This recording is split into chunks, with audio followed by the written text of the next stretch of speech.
Well, good morning, everybody. Welcome to the Less Than Yesterday podcast.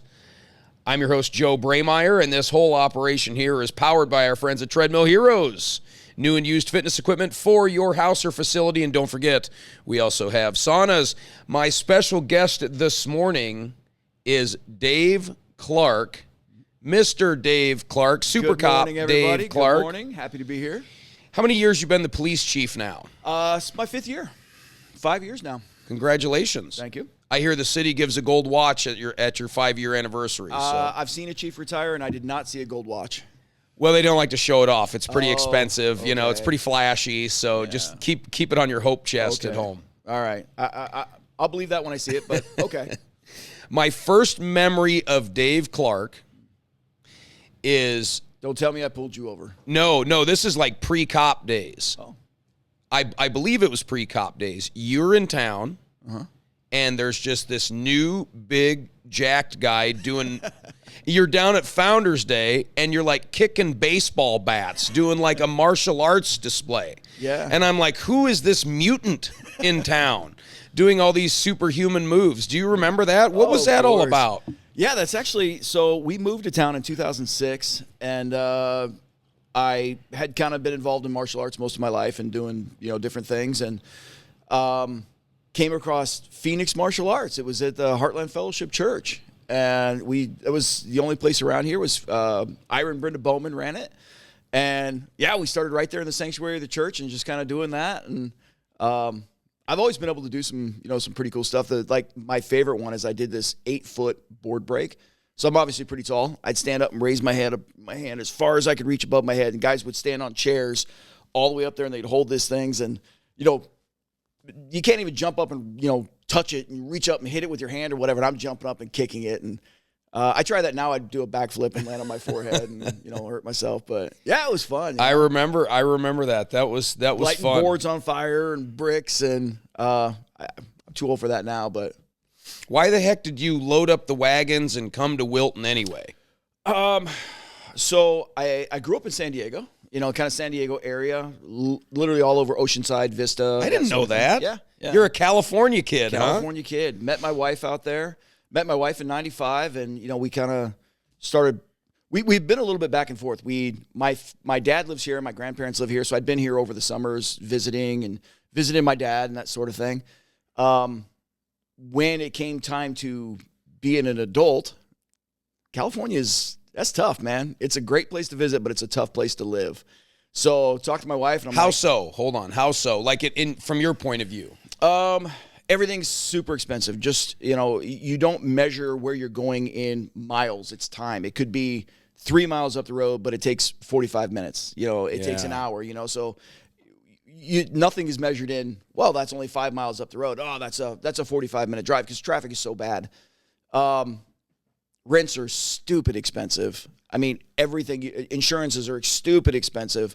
And when I actually had to pay for things on my own, I was like, I know where there's a cheaper place. Yeah. So like I said, I'd been to Iowa. I'd kind of been back and forth and visiting.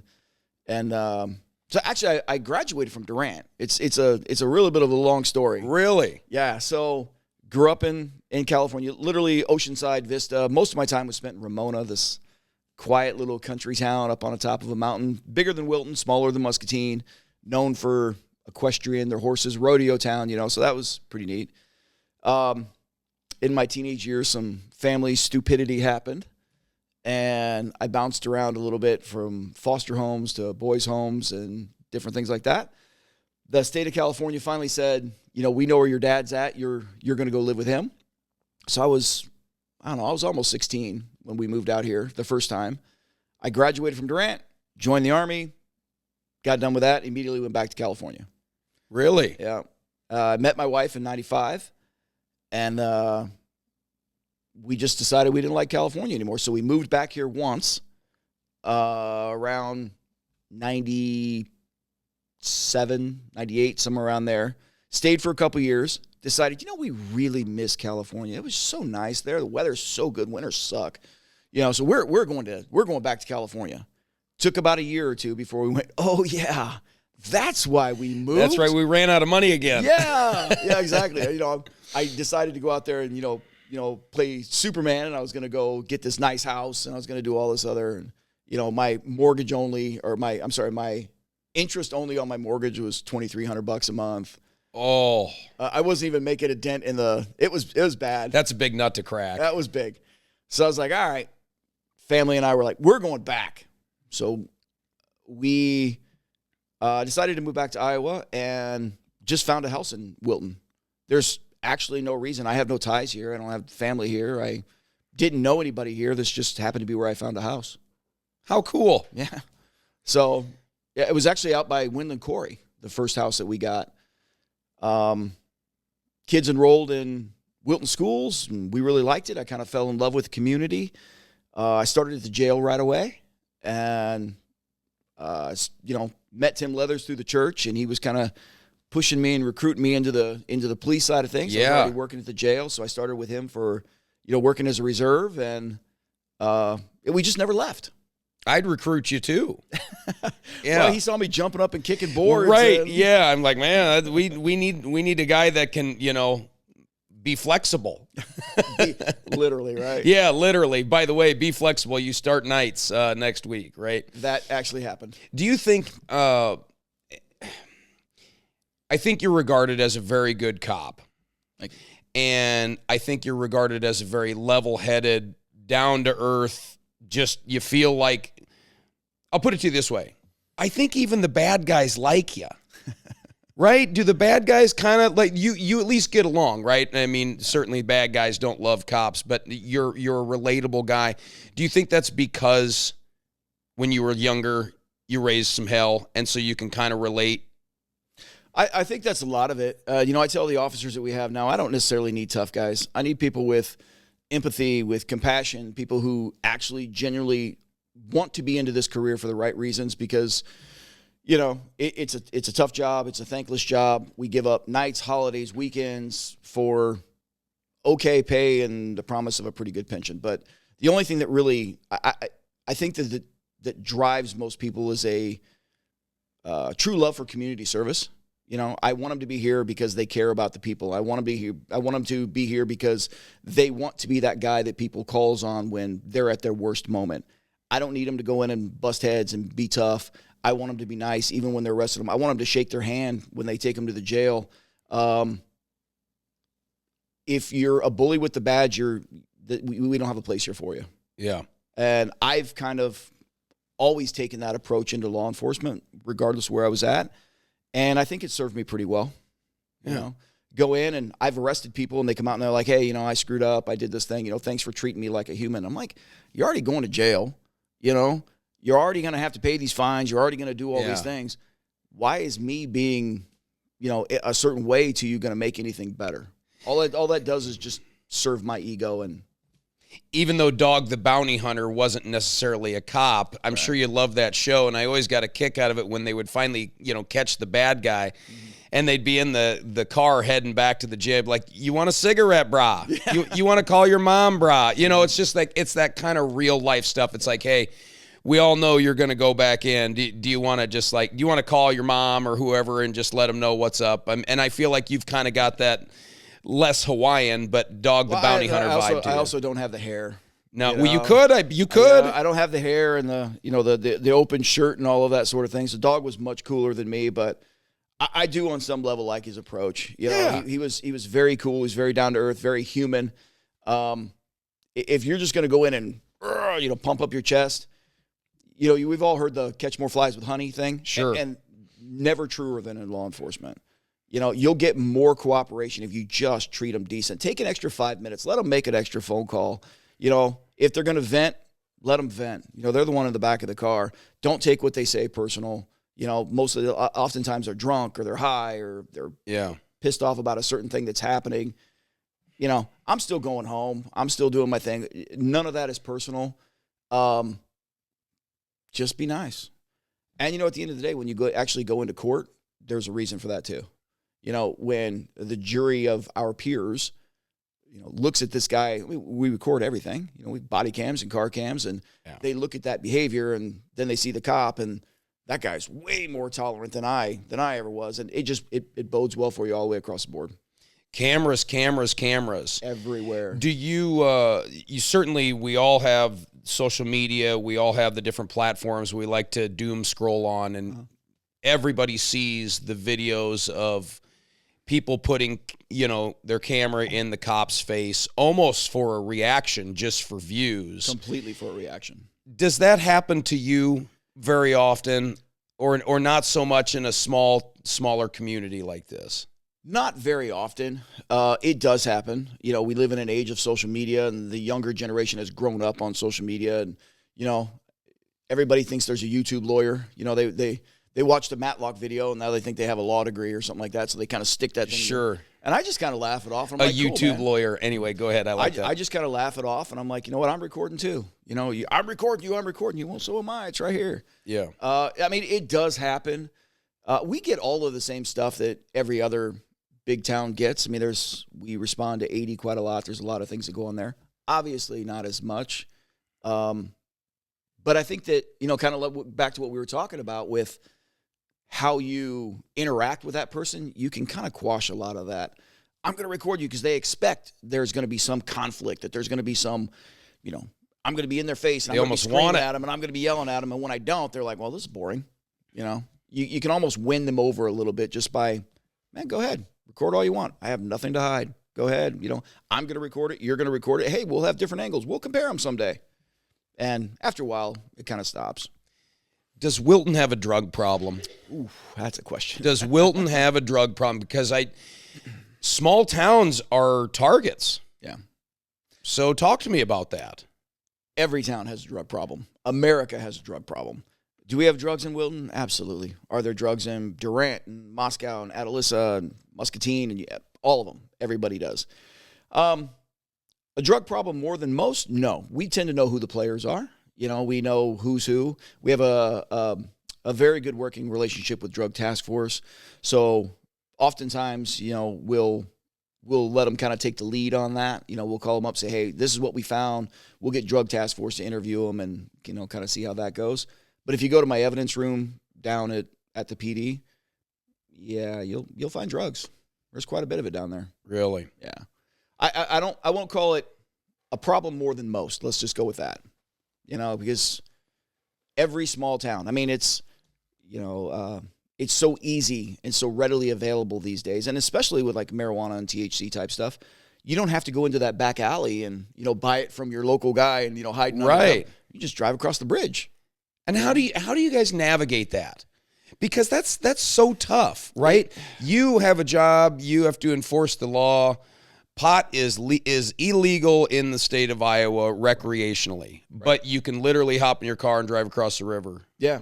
So that's got to be such a weird world that you're living in right now, right? It is. I would say about 50%, maybe 40% of the impaired drivers that we come across are impaired by THC.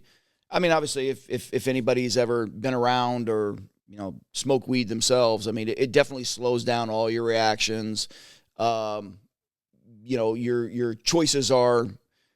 Alcohol's got a weird thing where you never know how somebody's going to react. They get aggressive, they're up and down, and weed kind of goes down the other way. So about 40% of the impaired drivers that we come across are. So we've just gotten very good when we talk about drunk drivers or impaired drivers. It's not just alcohol. It's now marijuana, it's THC gummies, it's, these different types of things. And you can find THC infused, vapes that smell like strawberry shortcake. Sure. That's pretty tough. So we still get those where you walk up to the car and it smells like a Cheech and Chong movie and, smoke rolling out the side of it and all those. Those still happen. People still love their leaf stuff. It's a lot harder when you just have to look at driving habits and you have to look at how that person's reacting. Are they slow in their motions? When you ask them for their driver's license and they hand you their debit card, it's those types of observations that you're like, okay, something's up. Yeah. You get them out of the car, which we're allowed to do on any traffic stop. If we have reasonable suspicion that you might be under the influence of something, we have the right to investigate. So pull out, and oftentimes it's like, okay, it's 6 o'clock in the morning and somebody got you out to do an interview and I'm barely awake. Yeah. Thank you, by the way. That's a thing. Yeah. You just got to be able to work your way through that, navigate through. But it is tough. Yeah. Who are all these people walking around town? Okay. Right. I mean, doesn't it? It seems like there's just a lot of new faces over the last 6 months to a year walking around town. And I don't want to say that's bad or good or anything. It's just, you grow up in a small town, and I don't even live in town, but you just I feel like we've seen a lot of new faces that don't have a lot of ties to the community. Or am I making that up? No, you're not. And the craziest thing is most of them know our names. Like, hey, Dave, hey, Chief. And I'm like, hey, new person. You? How are you doing today? I don't know who they are. Yeah, there are, man. And I can't tell you. What's your take on it? Like, who are these people? My take is it's a town, and, as long as they're not breaking the law, and as long as they're being safe and they're walking down the road, cool, I'll wave to them and I'll go down the road. But, occasionally you're like, I don't know, I'm going to figure out who that guy is. Right. But, I mean, we've got a lot of apartments, and, some of the apartment complexes turn people over like crazy. The new Chandler Point, so that brought in people from out of town. And the trailer park has got rentals now because the new company that owns it.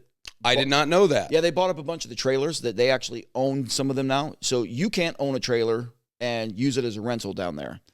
But the company who owns the lot can. So there's a few new rentals down there. There's a lot of rentals in town. Yeah, there are a lot. Rentals, yeah.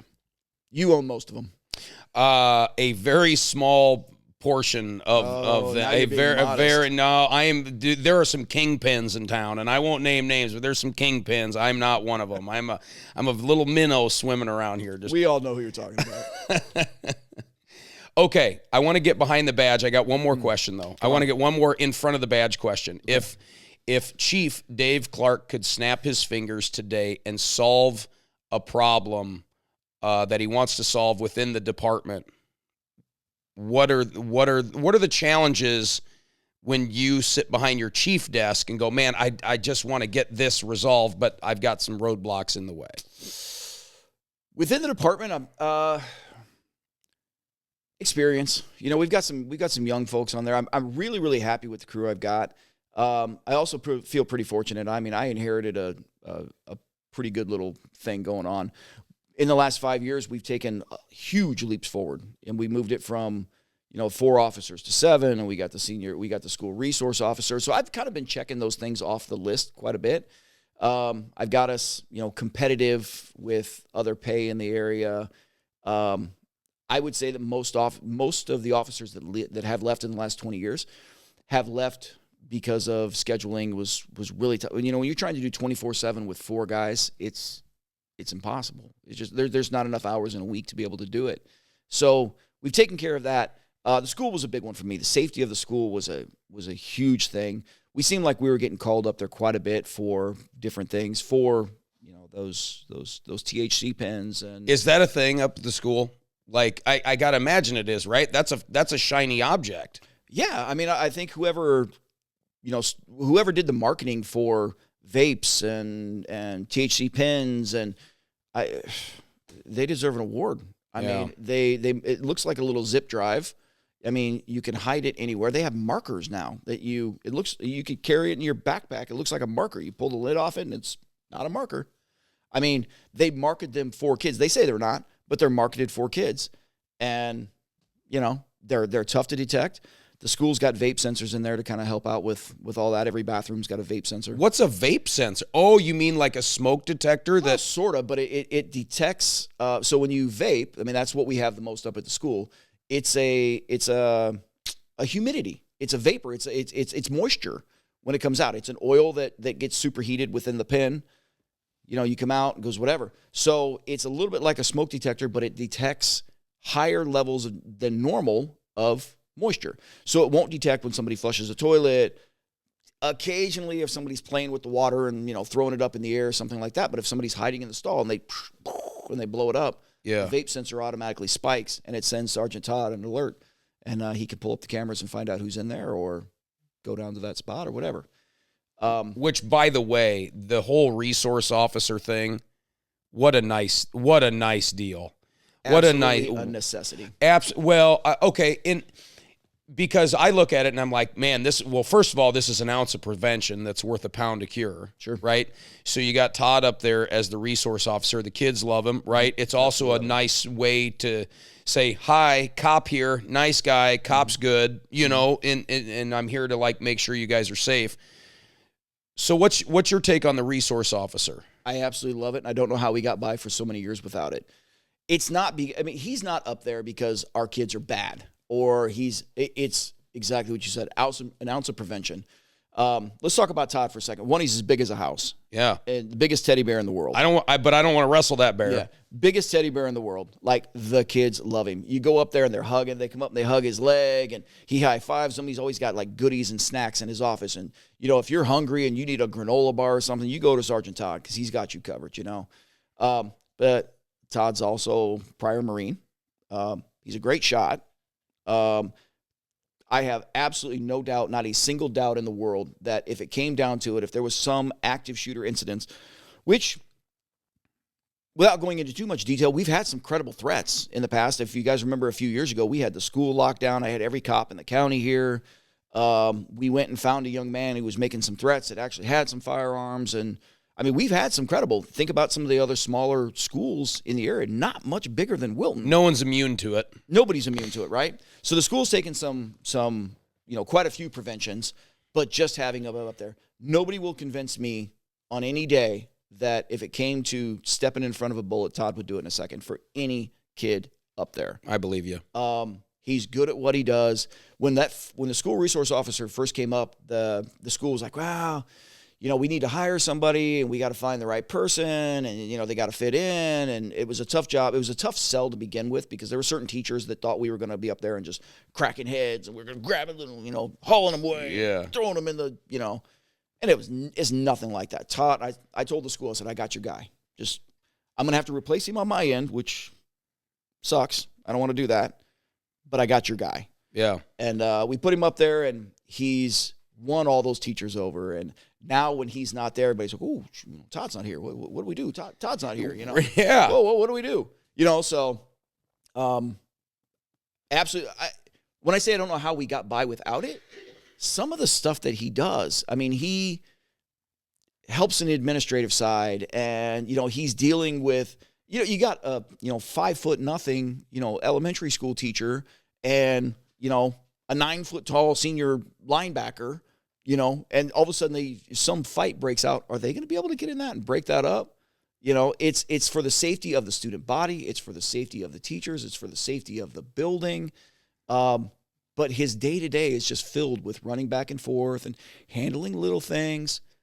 But the unexpected side effect of that was he's developed such a relationship with these young kids that I won't go into detail, but there's been a couple of times where young ladies, young kids have come in and said, hey, I'm too afraid to go to the PD, but this is going on at home. Let me talk to you about this thing. Let me tell you about this. And then Todd brings it down and we handle it.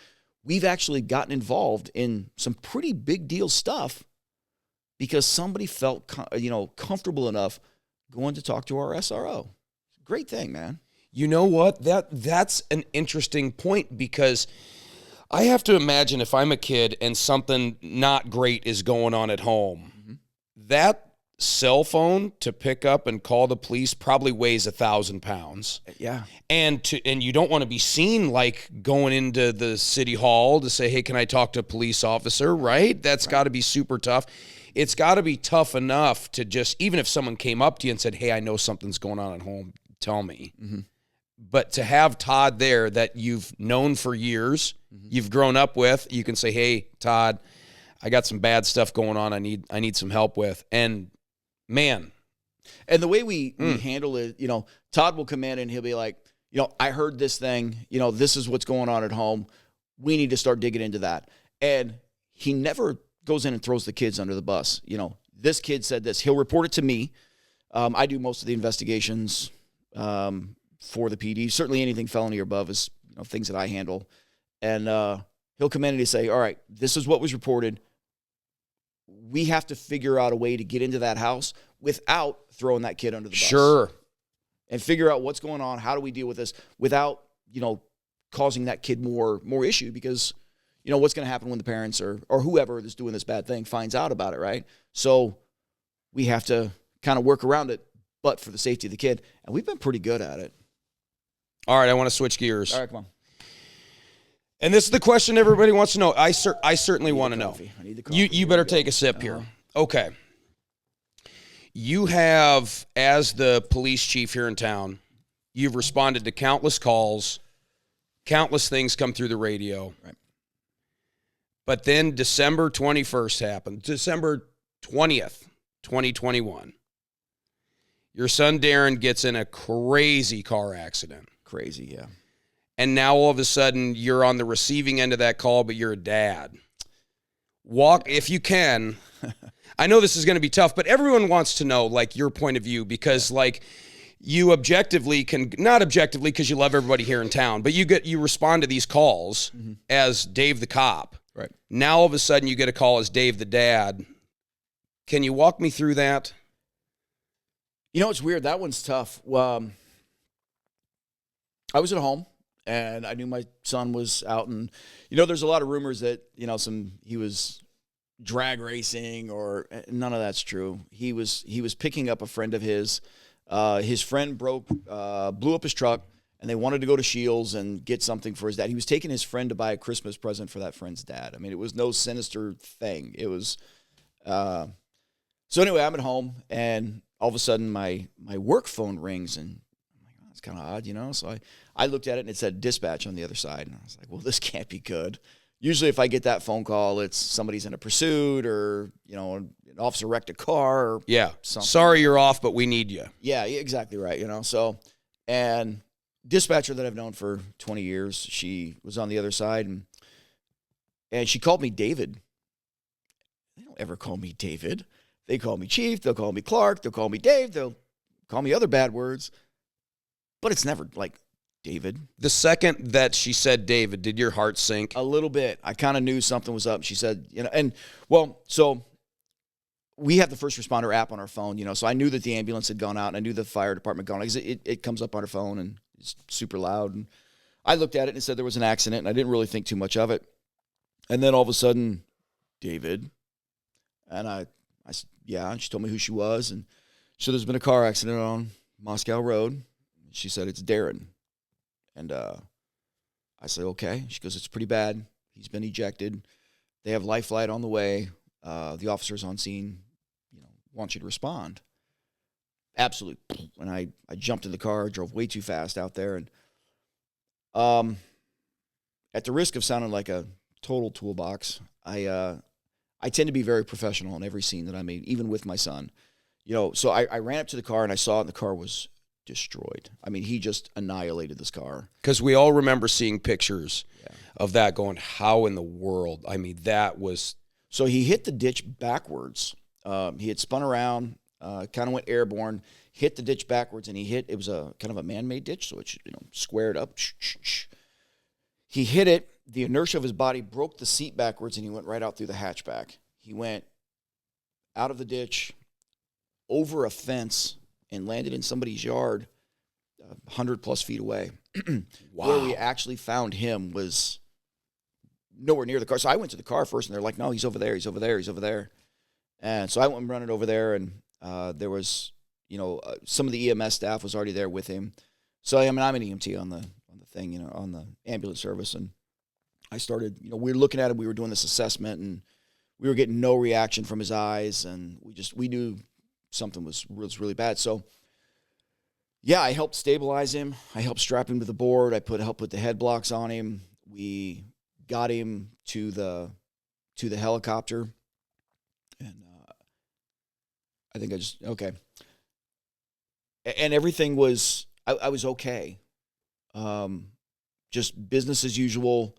I kind of thought, he's gonna be okay. It's really not that bad. We're taking these precautions. We've got full spinal precautions. Once we get him to the hospital, he'll be okay.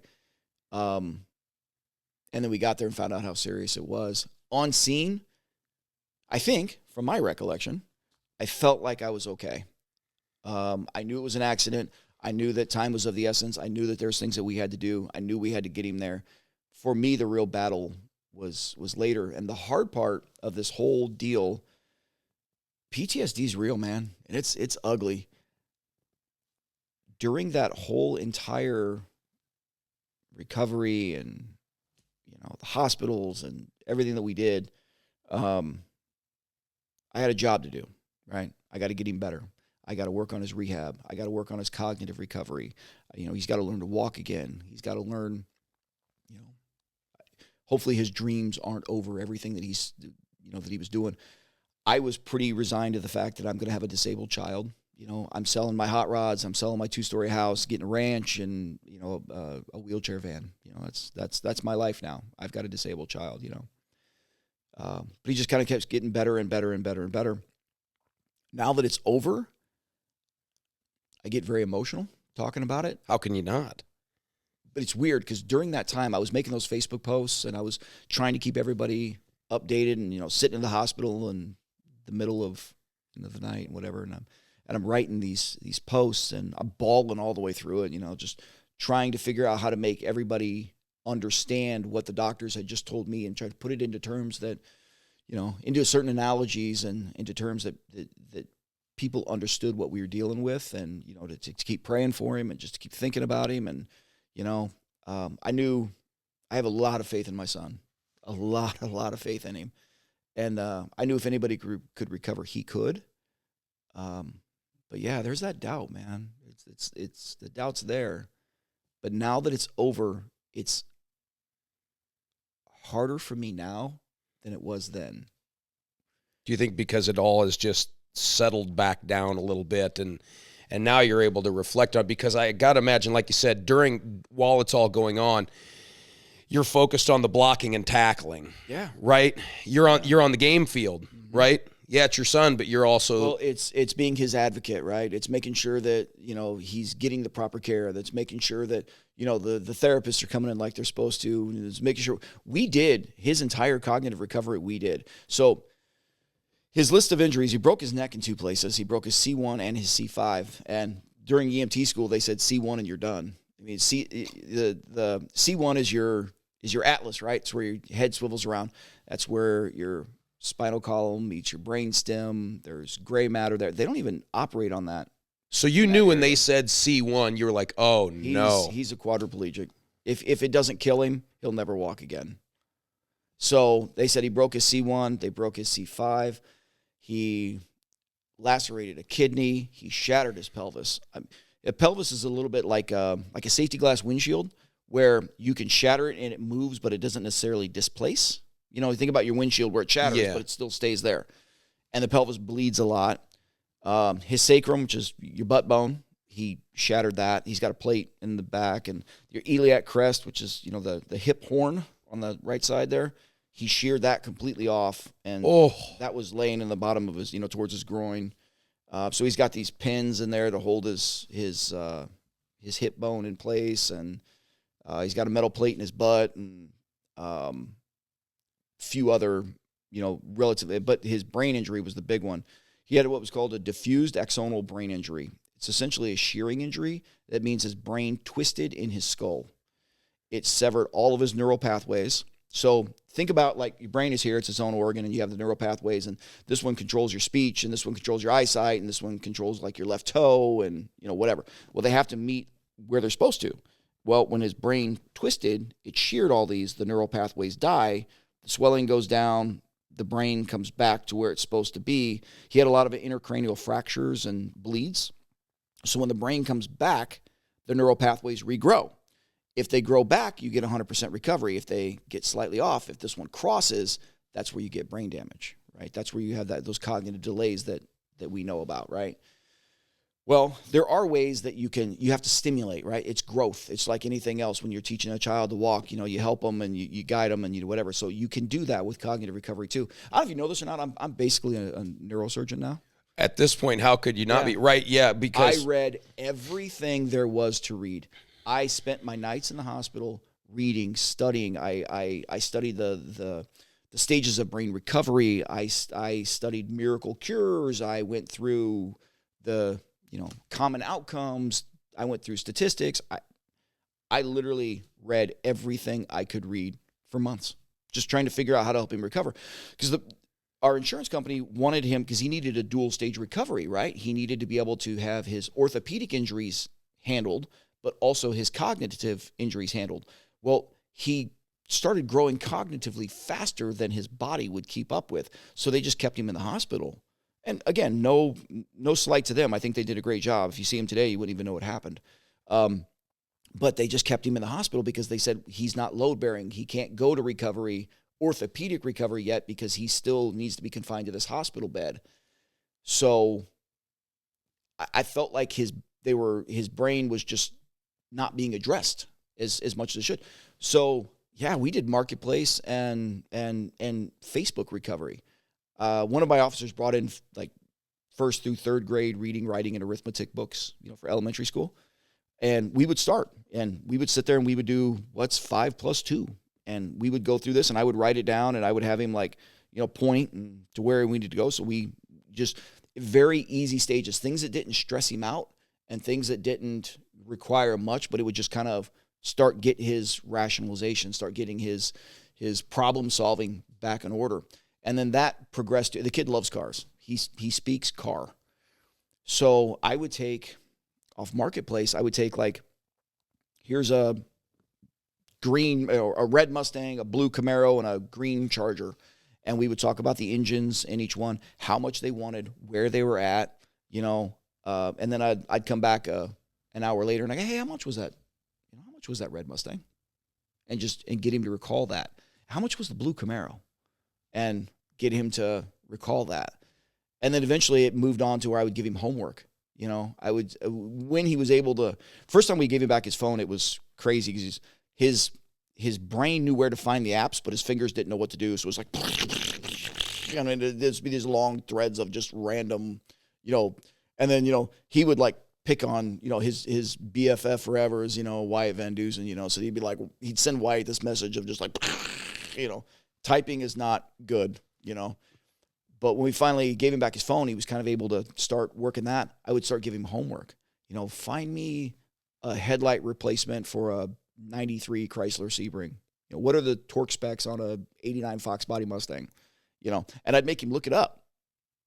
And he just kept getting better and better. So when we took him in for his rehab visits, they're like, what did you do? And I said, Facebook, marketplace.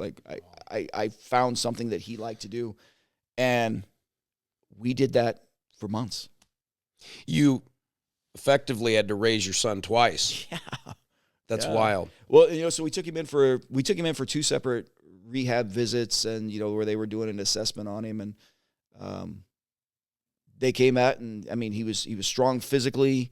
They told me that they couldn't find any cognitive delays in him at all, and they were a little dumbfounded. So I was asking them, and I asked the neurosurgeon, and I said, is this a normal recovery? And they said, we can call it normal, but this is something that we all hope for. And I told the neurosurgeon kind of what we done, and not knowing if I did the right thing. I'm like, this is what I'm doing, because I'm not going to let him just sit here and, his PT team comes in, they see him for half an hour, and then he just stays in his bed for the other 23 and a half hours of the day, I said, I'm not just going to let him sit here. So they're like, whatever you did, you should just write a book, because it worked. And he had to start over. When that happened, he was on 2 or 3 short lists for fire. He's always wanted to be a firefighter. He had to do, he was, in the hiring process most of the way through. So, he had to start over. He did all of his CPAT again. He had to take the EMT school again. He had to do, all of it. But, So you talk about PTSD being a real thing. From the second you got the call, this was months and months of just laser focused on getting him better. Yeah. And then all of a sudden, he's better. He's better. And then I got to imagine that's probably when the heaviness sets in, right? That's absolutely when the emotion hits, Yeah. When I didn't have anything to work for anymore, when it was just alone with my thoughts, What could I have done better? What could I have done different? Knowing how close we came to losing our son, knowing, I've always been super, super close with Darren. He's my mini me, my 2.0, 100%. Every stupid thing I've ever done, he did too. He is me, just a smaller version, and we all have hopes and dreams and aspirations for our kids and the things that we want them to achieve. And not only were we almost lost him, as a whole, but we thought that it was going to drastically alter and change the course of his life. And, and fortunately that wasn't the case. But when I'm alone with my brain, that's a dangerous place to be. Yeah. Yeah. Idle hands are the devil's playground, right? For sure. Well, thank you for sharing that story. I've been dying to ask you, but that's not something as I see you while I'm walking into Jeff's to get my lunch, to be like, oh, hey, by the way, how'd that all work out? But thank you, because I'm sure a lot of people are going to find a lot of benefit from you telling that story. The community support around that was crazy. It was something. I'm not from here. I'm not on anybody's Christmas card list. I'm the transplant that just happened to find a house in Wilton, but the community was amazing. Like, everybody we talked to came up and we were having food delivered to the house. And fortunately, it was during COVID, right? So only one of us could go to the hospital at a time. Oh, you had the COVID hurdles to get through at the hospital. Yeah. Oh, my gosh. So my wife, we had decided collectively that it was probably better for me to be there. My wife's stronger than I am. Like, I admit it, she could handle it. If I wasn't doing something, I was losing it. I had to be there to see for myself. I didn't want to rely on somebody else's, diagnosis. I wanted to know, So she was at home, and everybody came by and they were talking to her, and she needed those relationships, right? Somebody to just be there and hold her and tell her it was going to be okay, and they help her around the house and just help her get through it, and then they did, chili. Darren's fire truck is that hot chicken burger thing he's got. Yes. He did a Darren's fire truck. And when everybody came out and they bought a Darren's fire truck, he donated that money for that. That guy, man, Just, chili is something else. The fire department did a fundraiser just to help us cover some of the costs. And the articles in newspapers everywhere, from Cedar Rapids to Waterloo to, here locally, I was humbled by the amount of support. I'll never leave Wilton. They proved that this is where we're supposed to be. I can't thank the people of this town enough. Well, good. I hope you don't retire till you're 90. Let's not get carried away. Well, okay, let's add a little bit of levity here. Thank you for sharing that story. I know everyone is so happy that is watching this or will watch this that you shared that, because for the record, he is a full-time firefighter now. He made it back. Yeah, kicking ass. Doing good. He's back kicking ass. So, yeah, congratulations, Darren, on that. You have Shop with a Cop coming up. Talk about giving back to the community. We're going to shop with a cop. Tell me about that. This program is so near and dear to my heart. I love this. It's a lot of work and it's a lot of stress, and every way coming up to it, I'm chewing on my fingernails, because I'm like, are we going to have enough money? Are we going to make it? Are we going to, what can we do? How can we do it? And every year it just comes together, and smiles are good for the soul, man. Yeah. They just are. You take those kids out there, and you all see kids that I took 2 or 3 years ago, and they just, they remember that. It's fostering those relationships. We want kids to run to us and not away from us. And I don't know any better way to do it. Walk me through the nuts and bolts of the Shop with the Cop. How does it work? Okay. Shop with the Cop actually started 2020. It's been around for a while, long before us. We didn't invent it. But here in Wilton, we started the first time in 2020. And I'd love to give a shout out to the name, because I can't remember, but it was somebody from the Presbyterian Church. They were raising some money, and they wanted to give it to some charity, something to help out during the holidays. And, were we doing anything?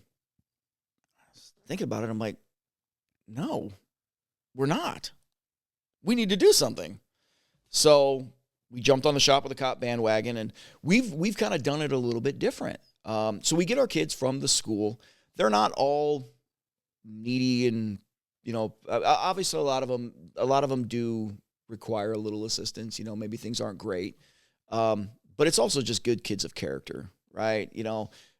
Kids that are a good friend on the playground. They're just they're the kids that the teachers like, and that they deserve a reward. They just deserve some experience. So the school helps us out quite a bit. Todd picks his older kids that he brings into it.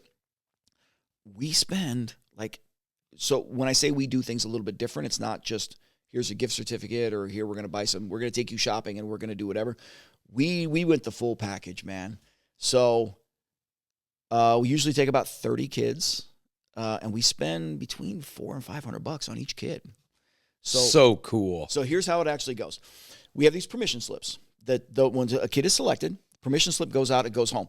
On the bottom of that permission slip is a wish list. So if a permission slip came home to you, what would you want to buy your kids? And you send that back to us. So when you say they can go, these are the things they want, these are the things they need, here's their sizes, whatever. The real brains behind this operation is Liz Maurer. I get to be the pretty smiling face, but Liz is the brains behind it. Liz and Desiree, they go shopping at Walmart and Amazon, whatever, and they buy all those wish list items that those kids want. Those are wrapped up, stored, put in the back room. The day of Shop with a Cop comes, we put them on a bus, we take them to Walmart, we give them $250. We spend about $100, $150 on their wish list items. We take them to Walmart, we give them $250. And the focus is on giving, right?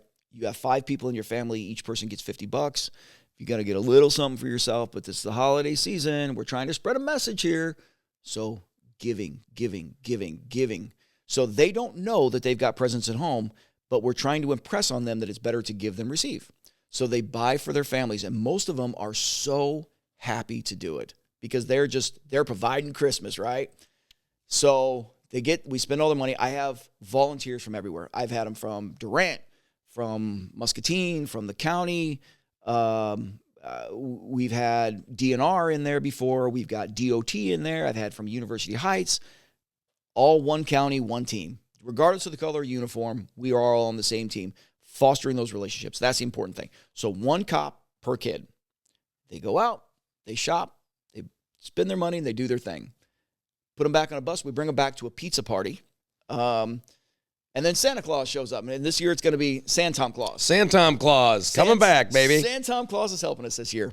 So when they walk into the community center, there's a table set up for each kid. And it's got their name on it. And it's got wrapping stuff on it. And it's got tape and scissors and the whole thing. And we have volunteers from around the community. A lot of Silver Cord girls.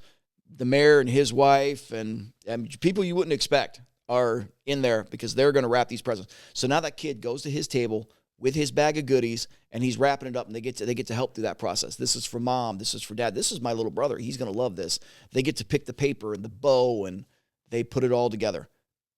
Santa Claus calls him up. Hey, little Billy, little Sally, Susie, whatever.